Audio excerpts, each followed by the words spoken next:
Deputy Ruth Coppinger.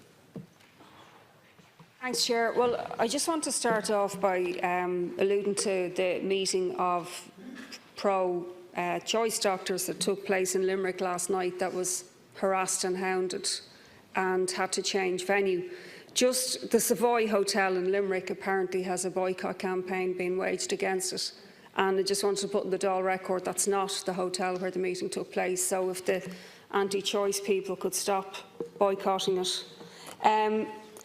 The reason I mentioned those tactics, if you listened to some of the recent speakers, you think doctors were being forced and coerced to carry out abortions, whereas in fact, under current medical guidelines, they can conscientiously object, and that's not actually being changed. But we're hearing a lot about the rights and the freedom of conscience for medics, but I want to put the other side to it as well, about the impact on women and people who are actually pregnant from this conscientious objection provision. Conscientious objection, I weighed up, would I completely oppose conscientious objection being allowed at all? And I'll tell you why. It's not allowed in Sweden, it's not allowed in Finland, it's not allowed in Iceland, in public health. So if somebody wants to, not provide abortion, they can go into the private sector and work in whatever sphere they like. And the reason for that is, you can all be clear about this, this only applies to women's health and reproductive rights. It does not apply to any other area of medicine. That you hear TDs coming along railing about the rights of doctors to conscientiously object to anything in relation to male health. It only applies to women's reproductive rights. So in countries where women have a long-established, higher rights threshold, if you like, they don't allow conscientious objection because they won't allow the rights of women be subordinated to religious beliefs. And that's actually what's happening. And while it's fine in Ireland, we'll cope because there will be enough doctors. I'd ask you to spare a thought for other countries like Mexico, for example, where they introduced abortion in the first trimester, but there's a shortage of doctors because it's a poor country, so the ratio of doctors per population is very low. And due to a campaign by a conservative right-wing political party called the National Action Party, who basically said, OK, it might be guaranteed in law, but we will ensure it doesn't happen in practice. And they started a conscientious objection campaign where they pressured doctors to opt out.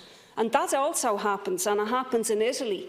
And actually, with the stigmatising of abortion, that the likes of which we've heard for the last few hours in here from some people, that actually forces doctors to opt out and to conscientiously object as well.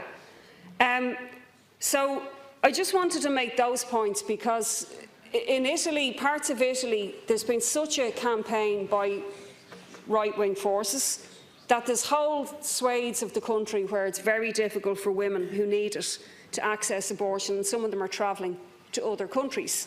So I'd like to hear a little bit more in this chamber, if you don't mind, about the vote that we all mobilised back in May, which was about women and their right to access an abortion, whether some people in here like it or not.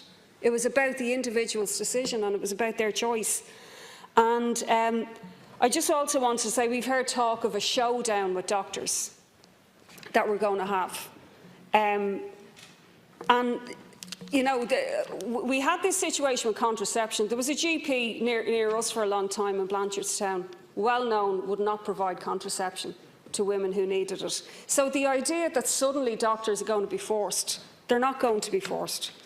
But I do think it's important to send a message out there. There will be enough doctors.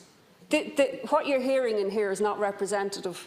This place is rarely representative of the majority of society at the best of times, but it certainly isn't in the last few hours with what we've heard. There will be enough doctors to provide it. And how do I know? Well, there was a poll, a survey done of doctors that was presented to the 8th Amendment Committee. Now, it was quite an old survey. It was the summer of 2012. And at that point, 76% of GPs were willing to provide abortion in all circumstances or in most circumstances. Now, you can imagine how it's moved on even since summer of 2012. That was pre-Savita. It was pre all of the other, the repeal movement that's happened.